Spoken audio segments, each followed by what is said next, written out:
Well, good evening, good evening, my brothers and sisters. How you doing this evening? Your brother Tony is in the house. Come on in to get some of this good supper. Welcome to the dinner table.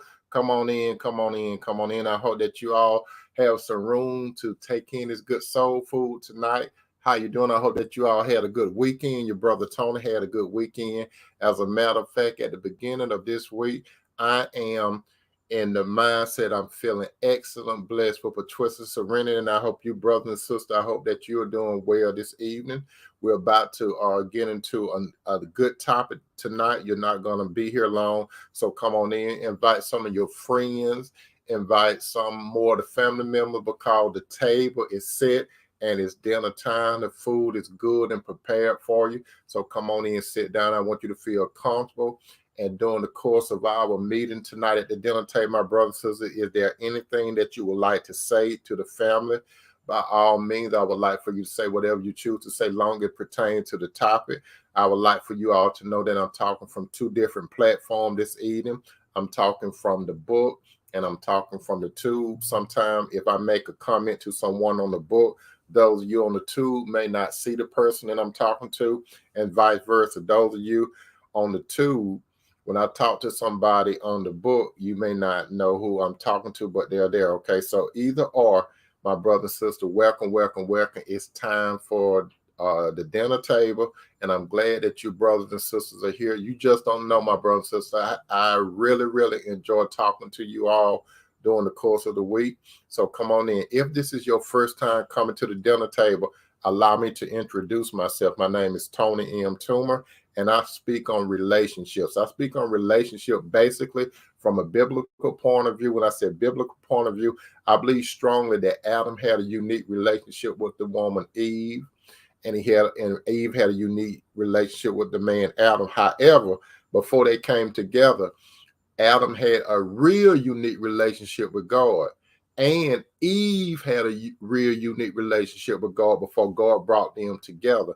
And when God brought the man and woman together, Adam said, in the presence of God, bone of my bone, flesh of my flesh, I should call a woman because she came from man.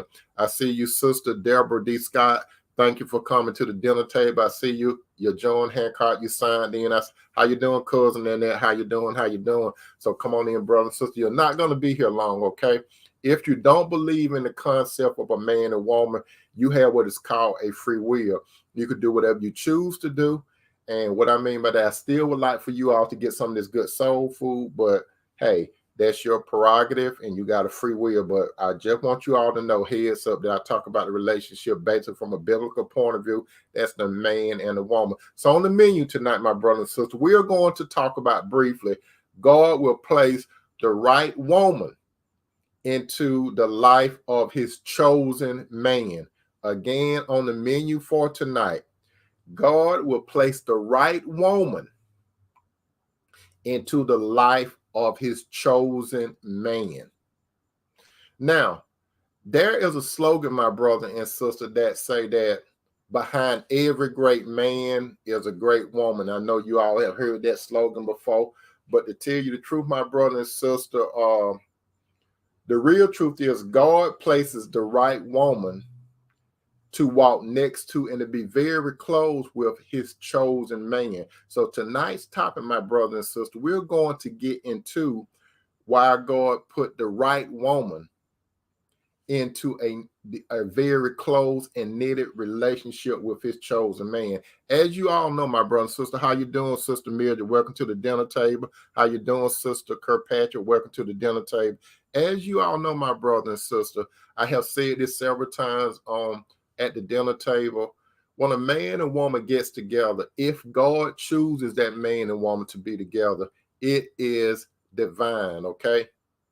It happened in eternity before the world began. So my brother and sister, if God brought you all together, you were meant to be together. Now, there are some people that think when you get into a relationship that you get into a relationship by coincidence, by choice, being in the right place at the right time.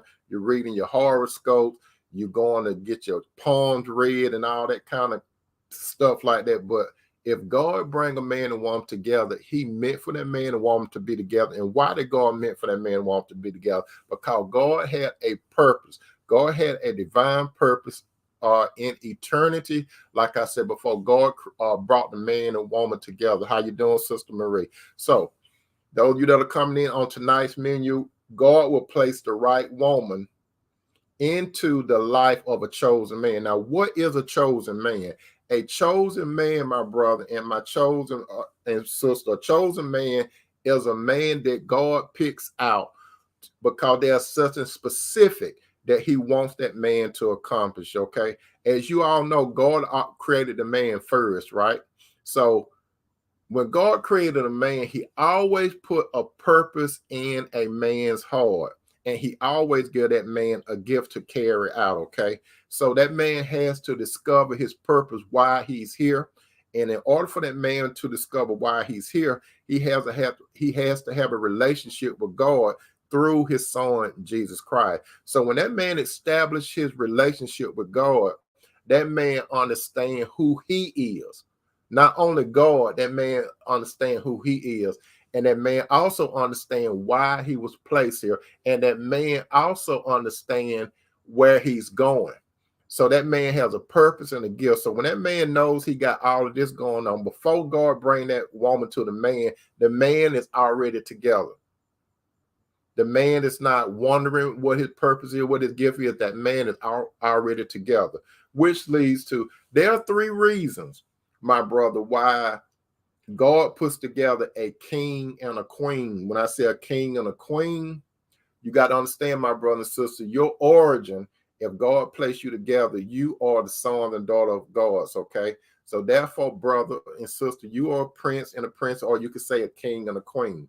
So God does not bring a worldly woman to a chosen man. And neither does he call the chosen man to find a worldly woman. So keep this in your mind as I talk. How you doing, Sister Teresa Toomer? As I'm talking tonight, keep in mind I'm talking about God chosen man and that specific or particular type of woman. Now let's go. Why does God bring a particular type of woman, a virtuous woman, a Proverbs 31 woman into the life of man? Let's start with these 3. I got 3 points. And number 1, the first point is we're going to go to God's word. It said, as it is written in Genesis chapter 2, 18:25. Genesis 2, 18:25. Genesis 2, 18:25. It said, and the Lord God said, it is not good for man that he should be alone. I will make him a helpmeet for him. Now, why did God do this? Again, it say, and the Lord God said, it is not good for the man should be alone. I will make for him a helpmeet for him. Now, there are some men and some women that say, I don't need nobody. There were some people say, I don't need no one. Okay, if you don't need no one, you just don't need no one. But from the beginning, God's word verified that it's not good for a man to be alone. God did not create a man to be on an island by himself. So when God created the man, even though that God had a unique relationship with the man, God himself said it's not good for the man to be alone. And you all have heard this song that was out there a while back. It said, as long as I have King Jesus, I don't need no one else. You all have heard that song before. Okay, yeah, that was a nice song, but God on word say it is not good for a man to be alone. How you doing, Sister Ashford? So the man Adam, he had a unique relationship with God first and foremost. You understand? He had a unique relationship with God the Father first. So God, in his mind and his wisdom, he said that it was not good for man to be alone. So God had something in mind for the man. The man at one time, he probably did not know what he needed, but God knew what that man needed. That man was a chosen man. When God created Adam, he created Adam. Adam was a chosen vessel from the beginning. Adam was not created just for God to have something to do. God created Adam with a perfect mind. So Adam was the original chosen man, okay? So when God chose Adam, he had to design a special type of woman for him. So as we know, when God had a unique relationship with Adam, he created Adam. He blew the breath of life in Adam. When he blew the breath of life of Adam, he placed him in the Garden of Eden. When God placed Adam in the Garden of Eden, that means in God's presence. That's what he did. And so he gave Adam uh, a duty, a job. He said, I want you to cultivate the ground. And not only that, God, when he told Adam, I want you to cultivate the ground, God also set up Adam and he gave Adam responsibilities too. So God brought all the animals to Adam and he named all the animals by male and female. Adam named all, but then the Bible said, but there was no one for Adam. I'm paraphrasing, okay? So Adam knew it was something peculiar. It was a male and a female. Everything he would name male and female, but Adam didn't have no one. So at that particular time, God caused a deep sleep to come over Adam. And you all know about this part. God caused a deep sleep to come over Adam. And when he caused that deep sleep to come over Adam, he reached into the side of Adam. He closed up the womb and he stepped aside and he created what is called a woman. And by the way, my brother and sister, God did not call Eve a woman. He brought her to the man, and the man, Adam, said, bone of my bone, flesh of my flesh, I should call her woman because she came from man. So when God brought Eve to Adam, remember the thing what God said, again in Genesis 2:18-25, it said, it is not good for man that he should be alone. So when Adam seen Eve, the second part took place. I will make him a helpmeet for him. Why did God make him a helpmeet? Because God had a big purpose for Adam. How you doing, Sister William? He had a big purpose and a plan for Adam. And God knew that he needed assistance. That's why the Bible clearly said, I will make him a helpmeet for him. If you notice this, God did not make Adam more than one woman. He didn't even create another man. God created the woman. How you doing, Brother Mosley? All is well here, brother. How you doing? So when he created the woman, Adam was already complete, my brothers and sisters. Eve was already complete. So when God bring a man and a woman together, that man and woman doesn't make each other complete. They are already complete in Christ.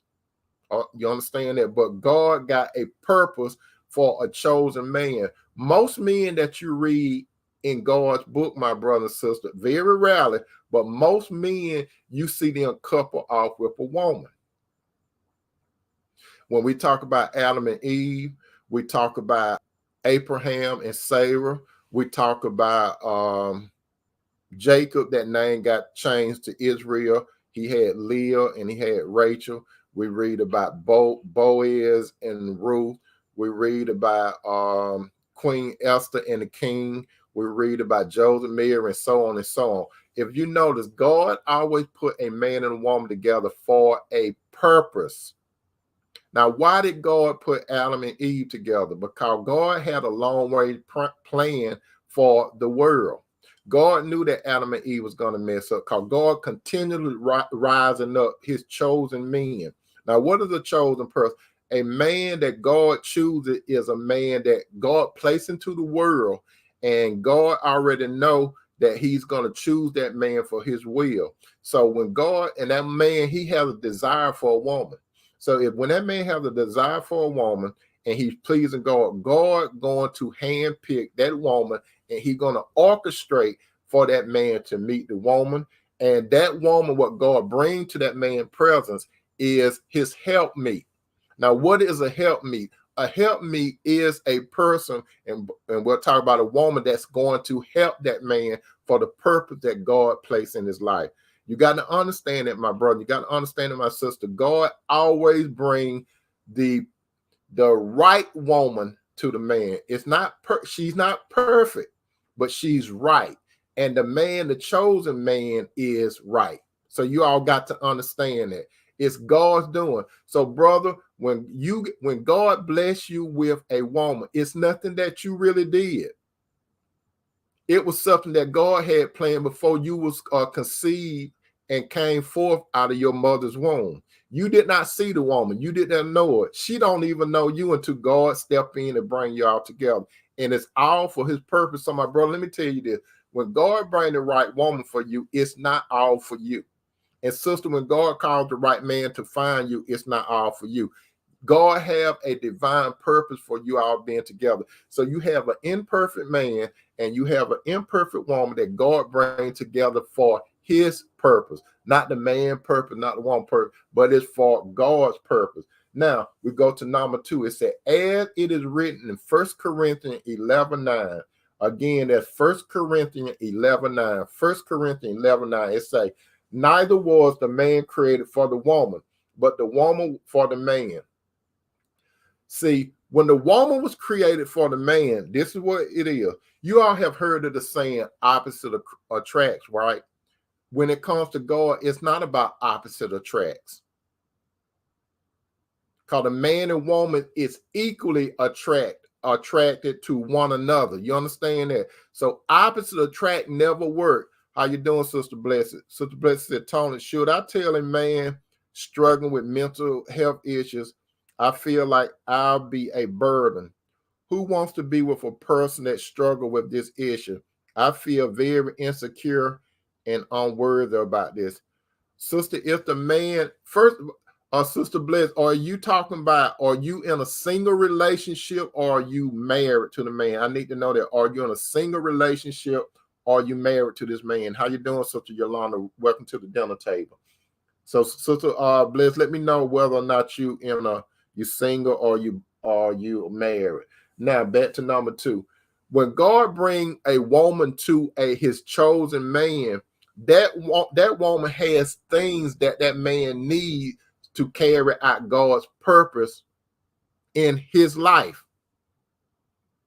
So, brother, you could be complete, but God brought this particular woman in because this woman, she has certain things that you do not have. This woman that God bring to you, brother, she is a asset, not a liability. Okay, Sister Bless said, I'm single and not actively dating now. Okay, thank you, sister, for letting me know that. Now, if the man have a mental health issue, sister, and you're single, you have to pray to God for that situation. But if a man have mental health issues, it may not be wise to get into no relationship with that man if you have mental health issues. If you're going to be in a relationship with a man, sister, God will cause the right man to find you. And when God calls the right man to find you, this man is going to be of sound mind.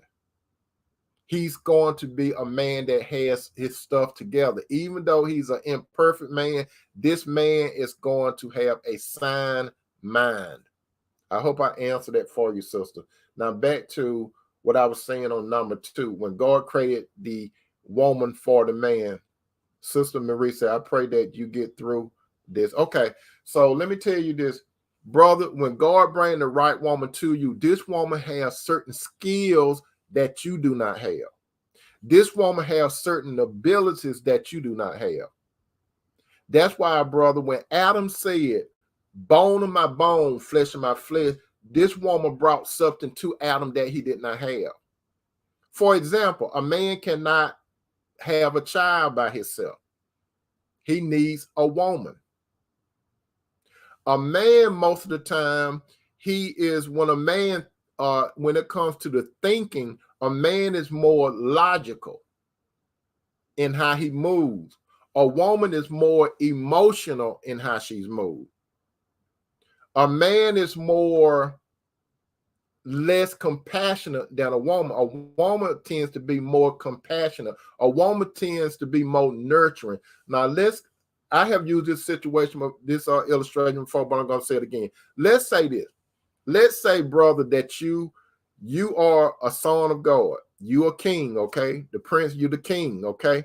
Sister, you are the prince, you the queen that God brought to this man. Now, let's put it down here like you are actually a king, brother, and the woman that God placed in your life, she's actually a queen. Now, everyone knows the queen. Everyone would know the queen. The thing about everyone would know the queen, the king does not hide the queen. Kings do not hide queens.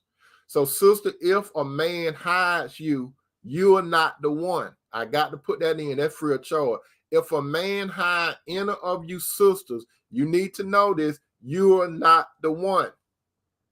If you are the one, king do not hide a queen. What does the king do? When the king walks, the queen walks next to the king.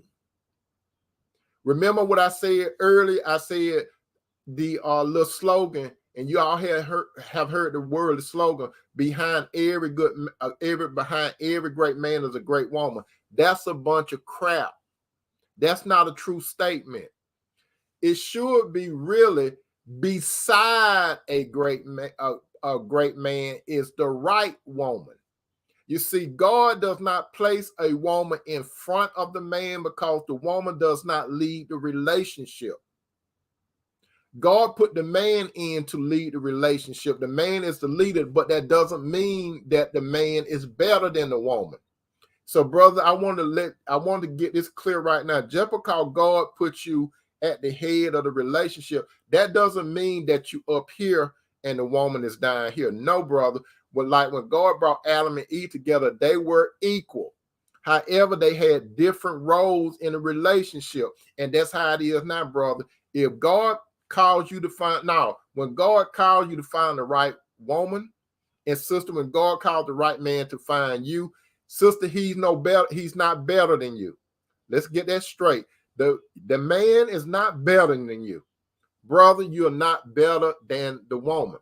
You're both equal before God. However, God placed you in different roles and position in the relationship. That's what we got to get established tonight, brother. You got to understand it, brother. You're not better than your wife. Sister, he's not better than you. And sister, you definitely not better than him. You're equal. But you have different roles and responsibility to do this, and you have the same boundary in the relationship. The only difference is that you got a different role in the relationship. You got a different responsibility. You got a different role, but you still have the same boundaries. Just like when you go back to Eden, God told Adam everything that he could do, but he just put one thing and Moses said, don't do. And that applied to Eve too. And we all know about the tree issue, right? So every woman and every man, you have a boundary when you be in a relationship. And the boundary is you have to be faithful to one another. Does that mean that you're not going to fall on your faith? No, it doesn't mean that you're not going to fall on the faith. Now, Sister Marie said men are thinker and women are filler. Amen, sister. That's what I'm talking about. So, brothers, you got to understand this. When God gives you your queen, notice he don't give you a male counterpart. He doesn't give you a male counterpart. He give you a female counterpart. It's like the yin and the yang. But you're different, but yet you're equal. So when the queen come in with the king, everybody said, hail to the king and queen. Everyone knows the queen. So who does the king take to the ball? He takes the queen to the ball. Who sits next to the king? The queen. No concubine sits next to a king. It's always a woman that sits by the king. It's documented even when you look in the Bible, when you look at these guys, you always see God's men, God chosen men with God chosen women.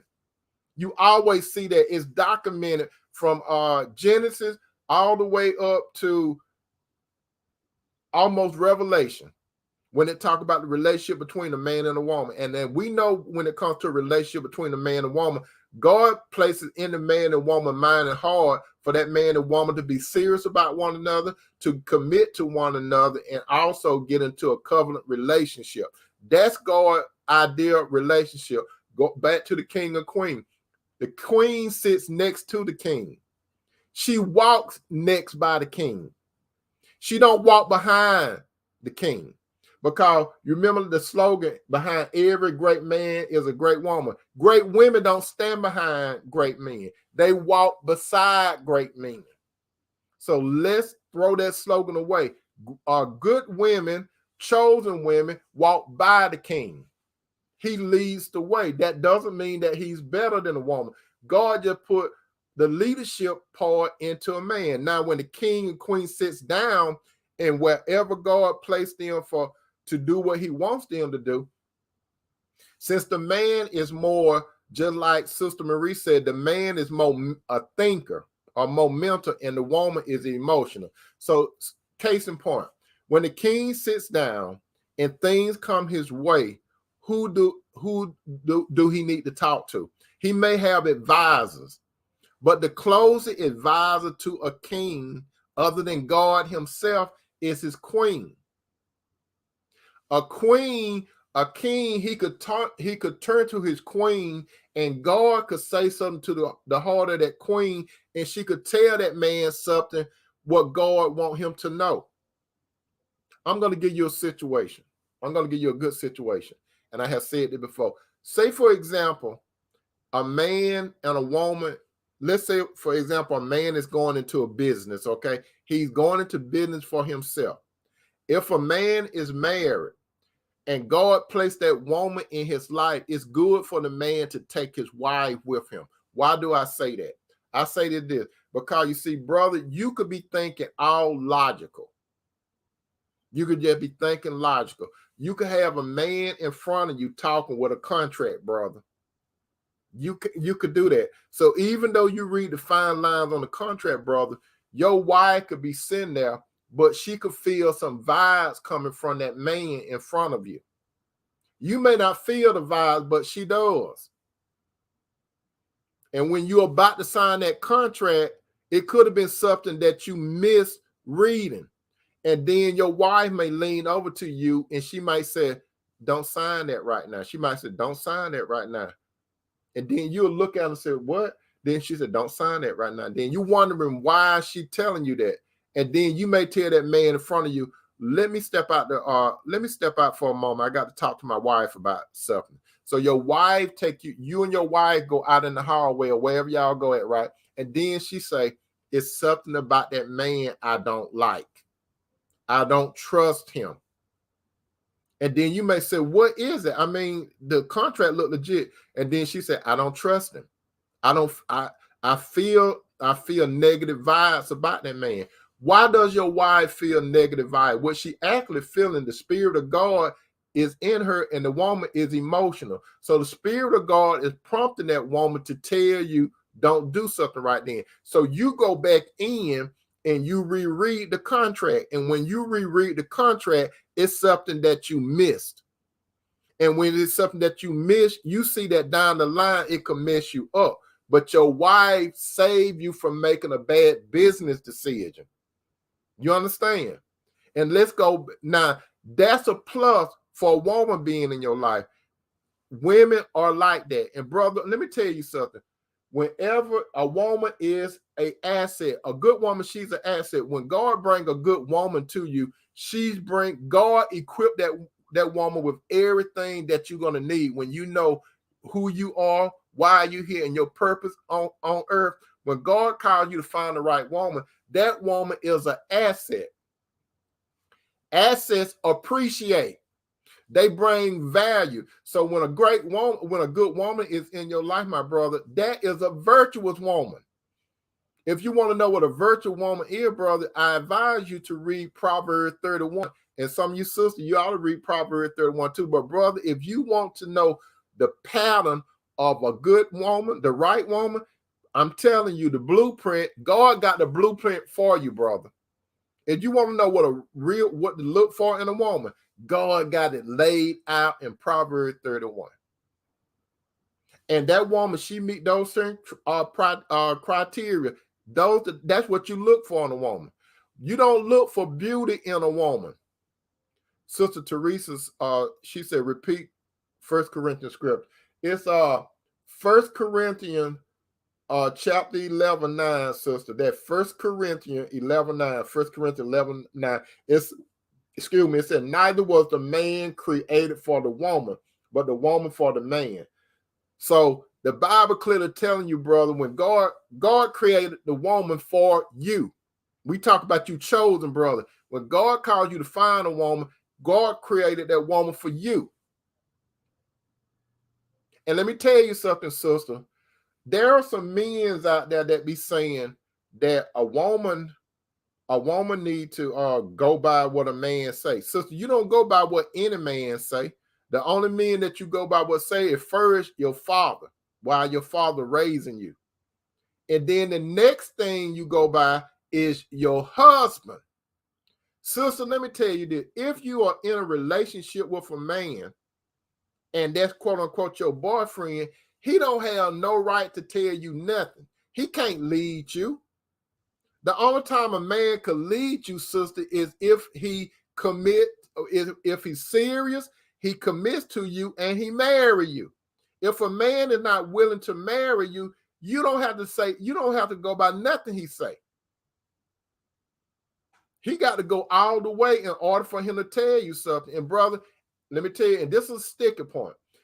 Brother, if you want a woman to go by what you say, you have to submit to Jesus. Because there's a lot of men out there that want a woman to be submissive. But brother, in order for a woman to be submissive, you got to be submissive. Everyone got to submit to someone. So brother, you have to submit to Christ. So brother, if you submit to Christ, it's easier for a woman to submit to you, especially a woman that God handpicked for you. Because you are a chosen man. Not only are you a chosen man, brother, the woman that God calls you to find, that God do all the leg work, God does all the leg work, that woman is the chosen one for you. God does not bring a worldly woman to you, brother. He never brings worldly women to you. If a worldly woman comes to you, that's Satan all day, 24/7, 7 days a week. God never brings the wrong woman to you. That's why, brother, like I have told women, if a man go up to a woman and start talking to her, I say a silent prayer to God and say, why this man come to me? Now, brother, on the flip side of it, when you see a woman, you need to say a silent prayer to God and ask God, is this the one? You don't assume that she's the one, because, brother, men basically go by the appearance on the outside, how the woman look, is she fine and all that kind of stuff. You got to get beyond that. That's why you have to say a prayer to God and ask God, is this the right woman? Now, she might be look good. She may look fine. She may not look that good. She may not be that fine. But the main thing is she the one? And the only way you're going to be able to know if she's the one, brother, you have to pray to God. And when God will let you know.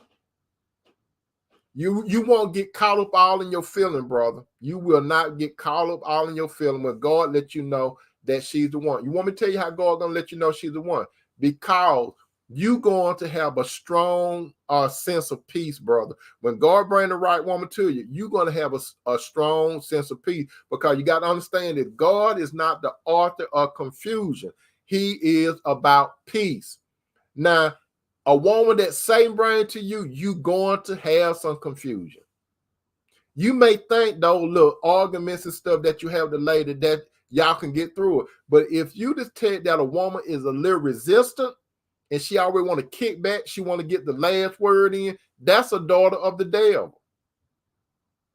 Now, a woman that's God bring to you, she's going to be more agreeable with you. You're going to find that your conversations flow. You're going to find out when you tell this woman what purpose you have in your life, you're going to find that this particular woman, she's going to want to be a part of it. Worldly women don't want to be a part of your mission. They want to be a part of what you're going to get out of your mission. Spiritual women, they want to be a part of it because they know that it's not about what you get on the back end. They just want to take a part of it. Why? Because they know they're taking part in something that God gave to you. A woman, brother, she is an incubator. And we're about to get into this shortly. Now, remember, the world of women, they are liabilities. Worldly women come to you. Always remember that, brother. Worldly women come to you with their hands out and they be empty. What do I mean? They could have a job, they could have money and all that kind of stuff, but I said they come empty. They want more. When you deal with worldly women, they want more, more, more, more. That's a liability. When you deal with a woman that come to you and she loves you for who you are. How you doing, Sister Flo? Welcome to the dinner table. When a woman wants you for who you are, that's the one. Because women that want you for who you are, you're going to know this about them. They're not going to always be in your pocket like your ATM machine. And you're going to feel compelled to do something for a woman like that. I'm going to tell you this, my brother. I'm going to tell you this, my sister. Since I met my wife, not from day one, Sister Marie said, so true. I'm very emotional, nurturing, and care. Yes, from day one, she had, and I'm not saying that she's the best woman in the world, but she's the best one for me. But from day one, she never asked me, had her hand out. To this day, my wife, that one right there. Let me point at her right. That one. To this particular day, she's one of the only women that haven't came to me with her hands out. That said, Tony, I need this, I need that. She doesn't do it. She haven't done it. The only way she would say something if I say, what do you need or what do you want? That's when she'll say something. Other than that, she doesn't. And she don't have to do that all the time. You know why? Because God put in my heart, and I'm not perfect. God put in my heart just because. What do I mean just because? Just because she's a good woman to me, I want to do a lot of just because things. I don't have to wait for no holidays. And brother, you shouldn't want to wait till no holiday to do something for your woman, preferably your wife. You shouldn't have to wait. You shouldn't have to let the world dictate, get something for the anniversary, get something for her birthday, get something for Mother's Day and all that stuff. That's fine and good, but why wait for holidays? Why wait for anniversary? Why wait till her birthday to do something for her? Brother, you should be consistent thinking about your woman throughout the year. As a matter of fact, throughout the week. Because she is a woman and she has needs. So, brother, when God brings the right woman to you, you got to understand that she has needs. Before she has want, she has needs. She have spiritual needs. She have psychological needs. She have emotional needs. And she have physical needs. So, brother, when God brings a woman to you, you got to understand it. Let's start with the physical. Let's start with the spiritual need. That's why, brother, you have to have a relationship with God through his son, Jesus Christ. So you're supposed to be the spiritual leader in your home. You're supposed to be talking to your woman about God. Some of you sisters that here right now, if you're married, make sure when a man is in your life, make sure this man talk to you about God. He ain't got to talk to you about God all day, 24/7, 7 days a week. This man you should hear this man talk about God on a regular basis. When y'all have a conversation, that man should say, like it's something good coming that man's life. That man should come to you, sister, and say, guess what God done for me? Guess what God done for us? Not guess what happened. This man or this woman did this. If he's going to come to you, he should say something like, baby, guess what? God worked through this person to do this for me or us. This man should always give credit and glory to God. This man, sister, he should lead you spiritual. What do I mean by that? And I have said it before. Something as simple as sitting down, eating breakfast together, eating lunch together, eating dinner together, or wherever you be, even at a barbecue with other people. That man should lead the prayer over your food. Give God credit through his son Jesus for the food that you're about to eat. When that man and you are about to go on a trip, that man should be praying to God on both your behalf. And if you have children, he should pray for all of you all. When y'all get to y'all destination, that man should thank God for getting to your destination and getting back home. If you don't have a man that acknowledges God in your life, my sister, that's not the right man. That's a son of Satan, because you're going to hear this man saying, me, myself, and I. That's the type of man that Satan going to bring into your life. Those are key words, sister. Me, myself, and I. So you got to understand that, sister. Me, myself, and I. That's what that man mostly going to be saying. Me, myself, and I. You would like a man to be saying this, sister. We, us, and our. That's the love language of a spiritual man. We, us, and our. When that man comes to you, sister, he should be saying, this is what we need to do. This is ours. It's all about us. That's the man that you need to look for when he comes towards you, sister, to find you. Brother, the woman, if she's a liability, I'm telling you, she's gonna always come with her hands out, and she could have a whole bunch of resources, but she's gonna come to you and she's gonna milk you dry. A liability woman, she is a leech. She's a leech. You got to watch out for that, brother. If she's a leech, she coming to suck you dry. And once she suck you dry, she's gonna discharge you. So you got to understand that, brother. It's a difference between a woman that's an asset, that's from God. Because a woman that's an asset and a liability. Now we're about to get more into it. Point number 3. As it is written in Genesis 1:28. Genesis 1:28. Genesis 1:28. It say, God blessed them and said to them, be fruitful and increase in numbers. Fill the earth and subdue it. Rule over the fish of the sea and the birds in the sky and over every living creature that moves on the ground. Now let's look at this passage again. God said in Genesis 1:28, Genesis 1:28, Genesis 1:28, it said, God blessed them and said to them. Who is God talking to? He's talking to Adam. And y'all thought I was about to say Eve, right? No, he was talking to Adam. What do I mean? He was talking to the female Adam and the male Adam. Before Eve got her name after they rebelled against God.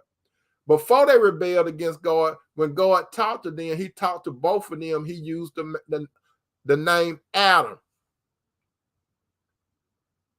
That's why names are important, my brother and sister. I had talked about that before. When a man marries a woman, the woman's supposed to take the man's name. And I have talked to you all about that before. The woman's supposed to take the man's name, not her daddy's name, her husband's name. The world does that kind of stuff. The world think it's cute.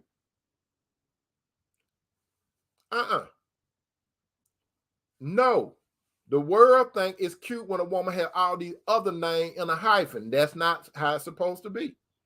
Just like when my wife married me, my wife understood the spiritual aspect of it. She dropped her last name, which was Gibson. She did not call herself Tequessa Gibson. Tequessa Gibson's hyphen Toomer. She didn't do that. She dropped the name because she still was going to be Mr. Gibson's daughter. That wasn't going to change her relationship. She's not one with her dad and Mr. Gibson. Do you see her dad up there with me? She's one with me. She came from her daddy, and she's my responsibility now. She's not her daddy's responsibility. Even when you go to wedding, my brother and sister, when the daddy gives his daughter over to the man, the preacher say, who give this woman, I'm paraphrasing this, who give this woman to be the wife or something like that? You all know what I'm talking about. Then the daddy say, I do. So when the daddy say, I do, what does the daddy do? He is relinquishing responsibility and everything to that man. So he goes sit down. Now it's that man's time to take care of that woman. So that woman take on that man's identity. Just like when a man and woman gets married, the man and woman becomes one. They are not two anymore. They become one. That's why the woman's supposed to be one with that man. She's supposed to take on that man's identity. Now, some women want to say, if I change my name, some of y'all saying he get off the topic. I'm coming back to it. If I change my name, people know me by my name because I done did this. No, that's a bunch of crap. That's a bunch of crap. Everybody still know who you are. They still gonna know who you are. If your name was Lisa Smith and you get married to Mr. Brown, your name would be Mr. Brown. People gonna know that used to be Lisa Smith. They gonna still know who you are. Your high school people, everybody in the business world, all you have to do is put a new name on the business card and stuff. That's a bunch of crap. Now let me get back to the topic. I'm about to go off on that one. But anyway, back to God bless both of them. He said, be fruitful and increase in numbers. Not only was God, now this is going to blow some people's mind. Not only was God talking about children. How you doing, Sister DeWis? I hope I pronounced that right. I mean, Delwis, Dalewis. What if he lay hands on you? What do you mean, Sister Delwis? What if he lay hands on you? Let me know more about what you're talking about. I don't understand. Just let me know more about what you're talking about. It said, be fruitful and increase in number, not only children. Remember, my brother and sister, I said women are incubators, right? Not only are they incubators when it comes to children, they're incubator, brother, when God put a vision in you. When you share your vision with a woman that God placed in your life, that woman, she is going to help multiply your vision. She's not going to stand on the sideline. She may be in the background, but she is going to enhance your vision. Whatever you give a good woman from God, she always multiplies. Good women multiply. They don't divide. They can't even spell divide. When God brings, if you with a worldly woman, they can't even spell multiply. When you with a worldly woman, it's always about divide. That's dividing out of your pocket, dividing from your mind, dividing from your energy. God's woman for you, she always multiply. When you give a good woman something from God, she multiplies. All you have to do, brother, is cultivate into her. That's for children and your purpose and your plan. Give it to her. Because a good woman from God, that God brings into your life, brother, if you being a chosen man, that woman is chosen to help you. And not only that, it say, fill the earth and subdue it. So whatever purpose God brings into your life, my brother and sister, he is going to put you all in control of it. She's going to help you rule because she's your queen. Whatever God place you at, brother, you ain't got to be no preacher. You ain't got to be no elder, but wherever God place you at in this world, and he brings the right woman into you, you will be able to dominate. Especially when God brings the right woman to you, both of y'all are going to be dominated. Because when you look to your right, that woman is there. Why is she there? She's there to be your advisor. A good woman is your advisor. She gonna be more straight with you than your business partners. Listen to what I'm saying, my brother. How you doing, Sister Cheryl? Welcome to the dinner table. When God bring the right woman to you, chosen brothers, she is going to be more. She's going to look at your affairs more than outside people. She's going to care for what's going on. She's not only caring for you, she's caring for the team. Because, brother, when God brings the right woman to you, you become a team with her. It's all about team. You even going to hear your woman say, us, we, and our. When God bring a good woman to you, she's going to even be speaking that lower language. We, us, and our.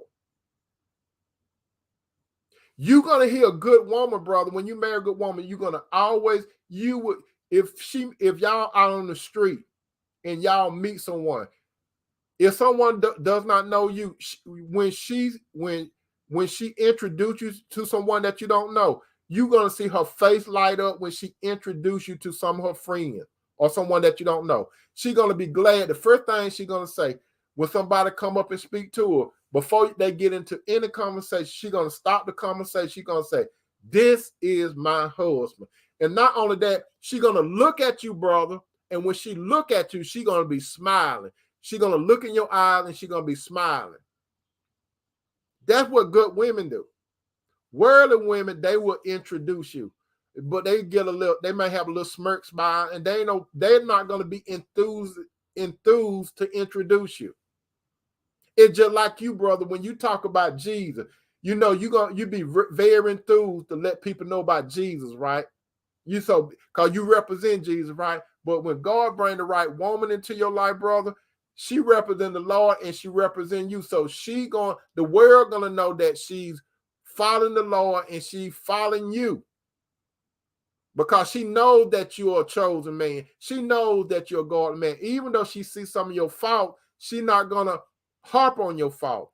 And good women, brother, let me tell you this.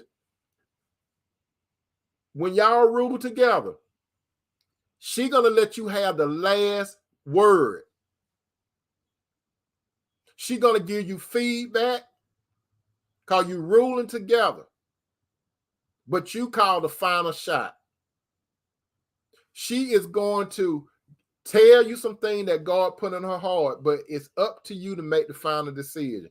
That's how God would like for it to be, brother. When God brings the right woman to you, that asset into your life, God speak to that woman hard. It's not her opinion. You got to understand that, brother. When you have a godly woman, she don't go by all about her feelings and her opinion. The Lord speak to her, and she may be more emotional when she expresses herself, right? But the Spirit of God, because she's a woman, He's going to speak to her, and it may come out that she's overly emotional. No, she got a lot of passion for what the Lord put in her heart for you. She's always looking out for you. A good woman, brother, she is very encouraging. She's going to be your biggest cheerleader, brother. A good woman, she's going to be your biggest cheerleader. She's also going to be a nurturer. Good women are nurturers. She's going to make sure that you got peace of mind. She ain't going to bring a whole bunch of unnecessary crap to you. She's not going to be testing you a lot.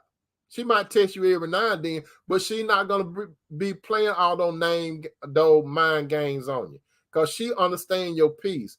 She's going to make sure your mind is at peace. She's going to also nurture you.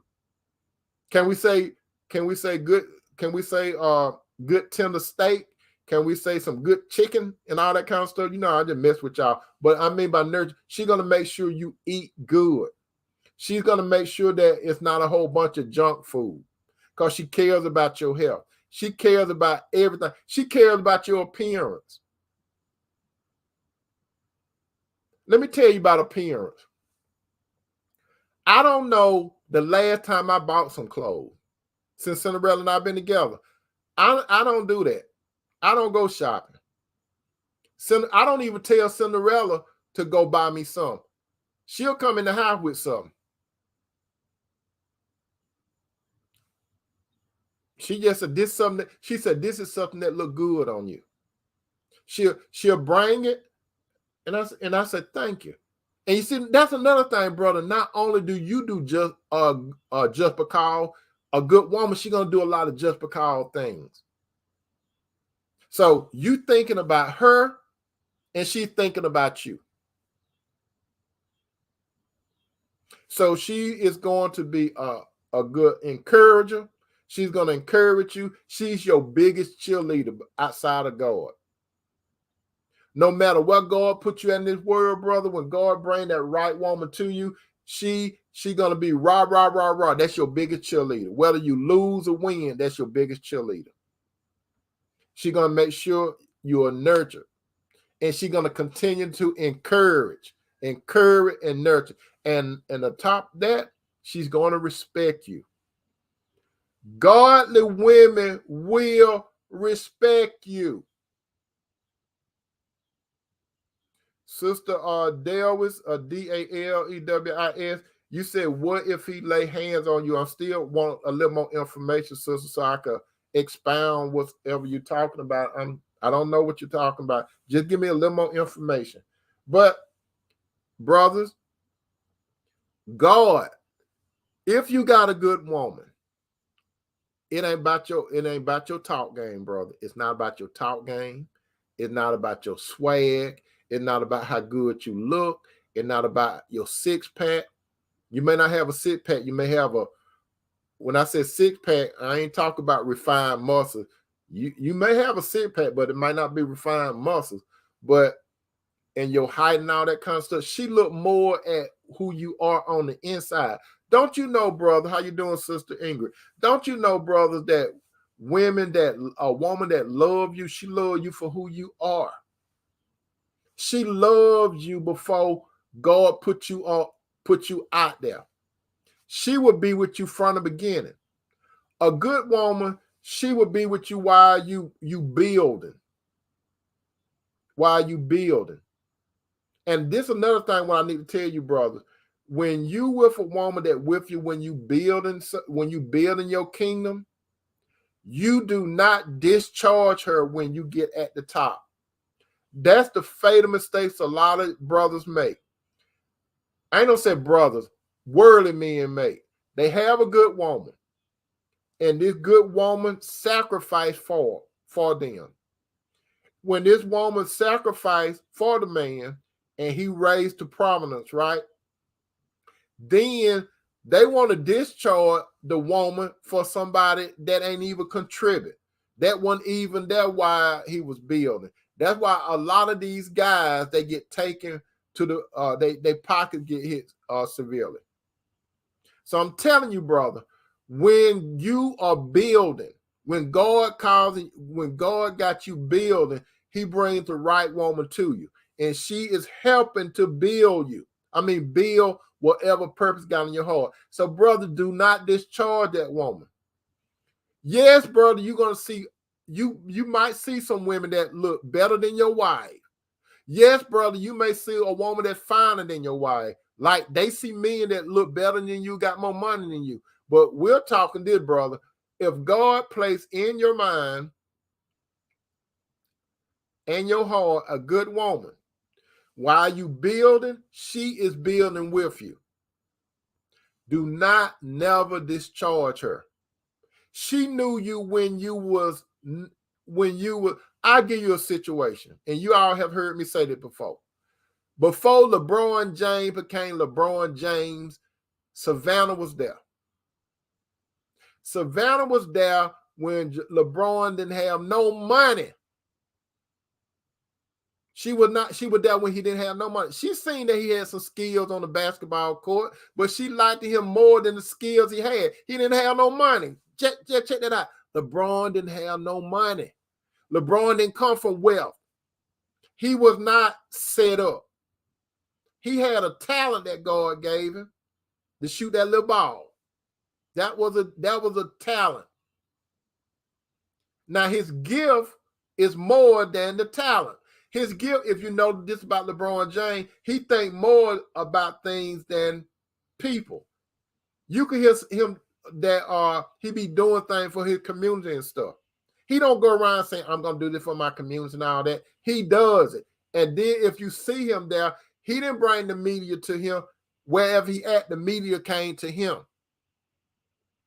But what? He's still with Savannah. Yes, LeBron probably he had a possibility to leave Savannah and go with other women that's standing on the wing that want him for his popularity, that want him for his money and all that kind of stuff. They want some of that light. They know if they get close to LeBron, they're going to get some of that light. But no, Savannah get that light. And that's what I'm telling you, brother. When God bring the right woman, she's the one that's supposed to get the light, not these other women that did not contribute to what you're doing. Like, for example, how you doing, brother? Keep welcome to tonight's dinner table. Sister Yolanda said, true, I've been through it and seen it. Okay, I see where you are at, Sister Dale. I'm about to hit that. Let me tell you, Brothers, God will place the right woman into your life when you're a chosen man. Now, I'm going to speak on what Sister the West. If I'm not saying your name right, I'm sorry, sis. Okay, she said was at a conference, and it resonated with my spirit by him being an apostle. He came in my direction, and he had laid a hand on me. I felt a connection. That's a good one. Now I'm finna sit back and answer that question. This gonna irritate some people right here.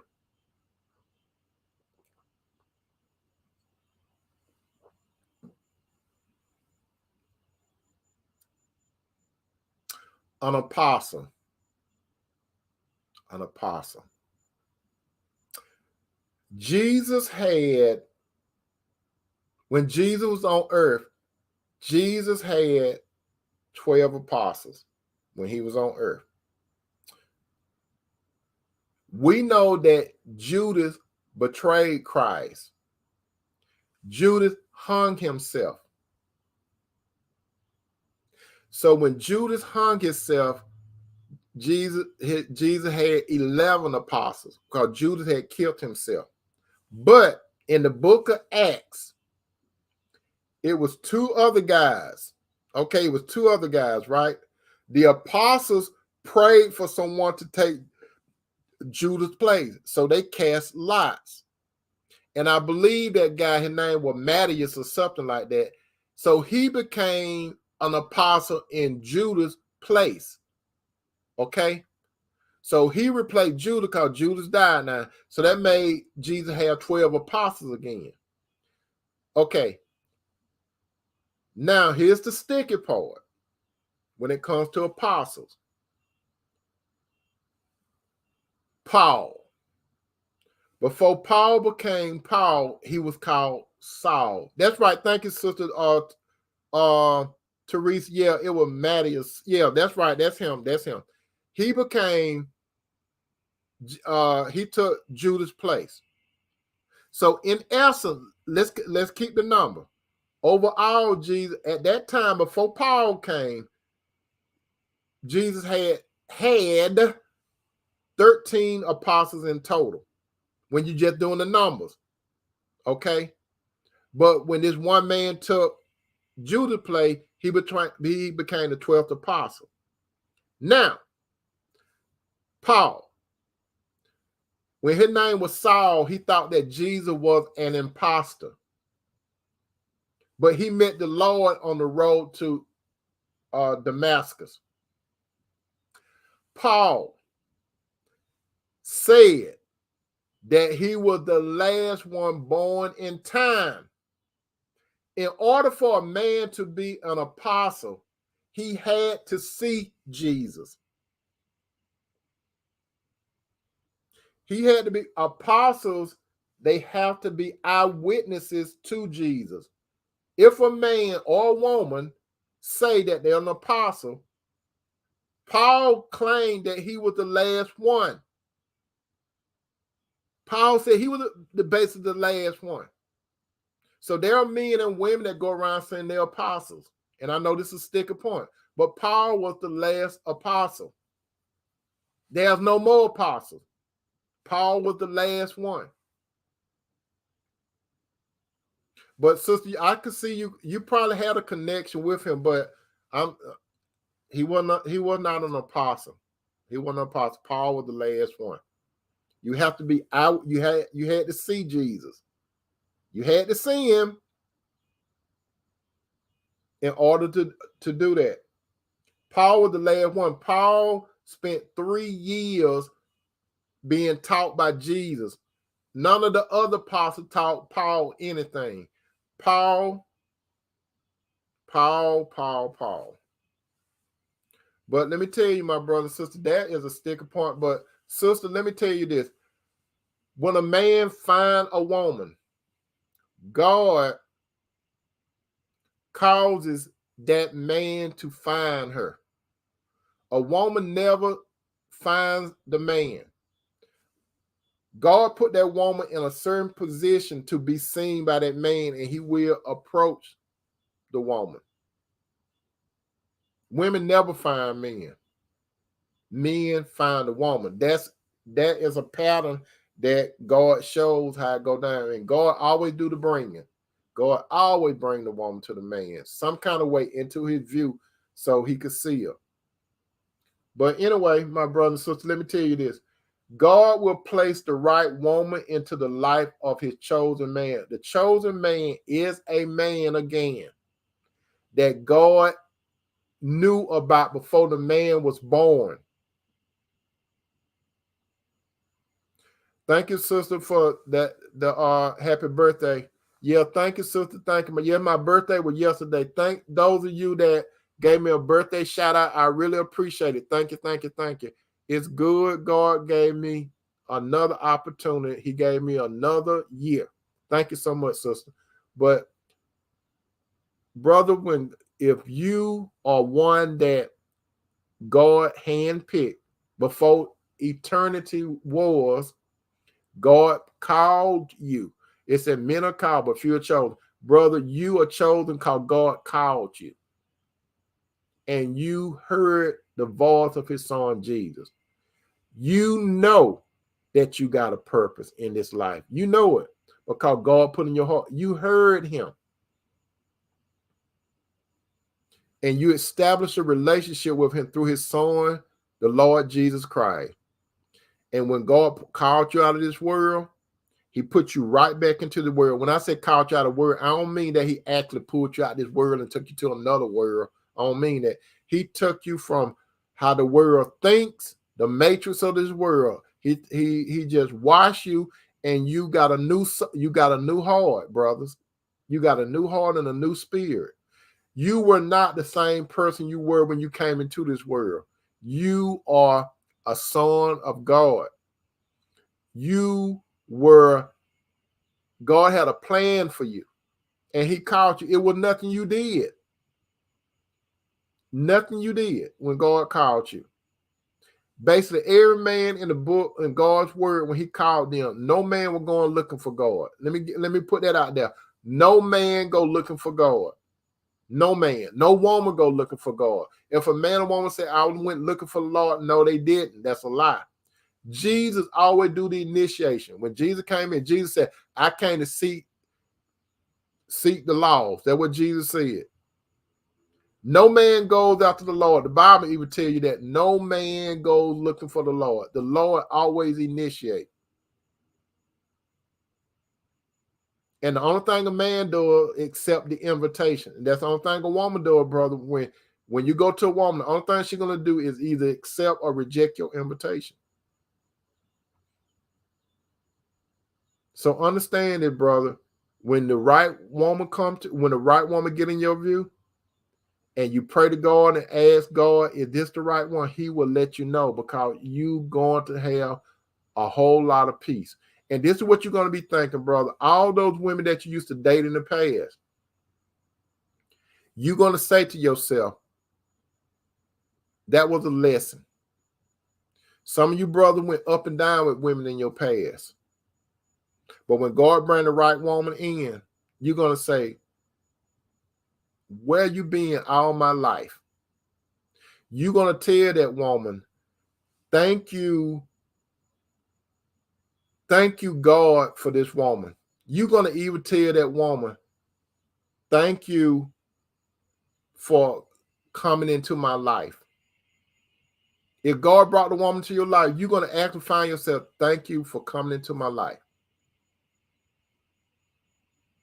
You're going to be, brother, with the right woman, you're going to be more transparent with that woman than any woman in your life. When God brings the right woman into your life, brother, she's going to be more transparent with you than any man in her life. I'm not saying y'all going to know everything about each other, because that takes time. But you're going to have more transparency with that woman. And she's going to have more transparency with you. I ain't lying, brother.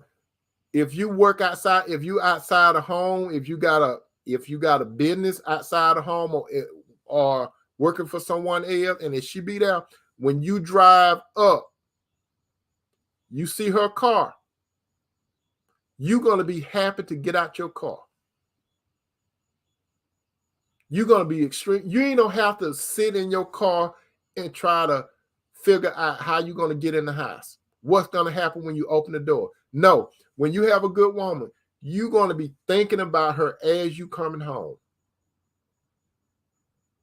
You may stop and get her something because you think about her. When you put that key in the door and turn that latch, brother, the best thing you could see a woman that God brought to your life, they're going to be smiling a lot. They're going to smile so much. I'm telling you, when they see you, they're going to smile so much. Even if they don't feel like it, they're going to smile so much. If it's something heavy, when you come in, they're not going to hit you with something heavy. They're going to let you get comfortable so they could talk to you. You're going to notice they're not going to be argumentative. They may tell you something that they disagree with you, and you may tell them something that you disagree with them, but they're not going to be one of those women that got to get the last word and do all their head bargaining and get all up in your face and then put their finger on your head and push your head back. They ain't don't do that. Where do women do that kind of crap? And then, bro, I'm telling you, some of the women that you used to date in the past, when I said date, you spend an extended period of time. I ain't talking about somebody that you went out every now and then. I'm talking about one of those women that you call yourself going with her for years and she going with you. I ain't talking about nobody casual, someone that you just dated every now and then. I ain't talking about those kind. I ain't talking about someone that you used to ride through late at night after 12 a.m. after what you doing. I ain't talking about those kind. I'm talking about a woman that you call yourself in a relationship with and you spent some time. You said that with your girlfriend. She said you were her boyfriend. You live with her. She live with you. You live with her. She live with you. That's the kind of relationship I'm talking about. But when the right one, when God bring the right one to you, you're going to say to yourself, why? That's because you were just like the children of Israel, brother. You was moving like the children of Israel were going in the wilderness for 40 days, and they could have got to the promised land in 11 days. You with your life, brother, you were going in the circle with your life, and God had the right woman for you. But when you made up your mind to do it God's way, that's when you went to the promised land as far as the right woman. And then you're going to kick yourself in the butt and say, I've been wasting all this time with the wrong woman or women. If God didn't bring you the right woman, you don't know what peace is. That's right, Teresa. Peace that passes all understanding. When Jesus brings the right woman into you, you going to have peace. And the only way you're going to know about it unless you do it God's way. If you don't do it God's way, God's going to already give you peace. But when you have a peaceful woman, because the Bible say a contentious woman, you don't want to deal with no contentious woman, because if you were a contentious woman, it say it's better to be on the housetop than to be in a house with a contentious woman. You don't want no contentious woman. You want a virtuous woman. I ain't saying no virgin. Ain't many of them out there. So let's be real. Ain't many of them out there like a lot of you brothers. A lot of you all not virgins. So some of you brothers, you up in age and you think you're going to find a virgin. Kill that crap. If you're in the United States of America, brother, more than likely, let's be real, more than likely, you've been fornicating. More than likely, she been fornicating. More than likely, you got a child or 10. More than likely, she got 1 or 3 baby daddies. But y'all both were fornicating.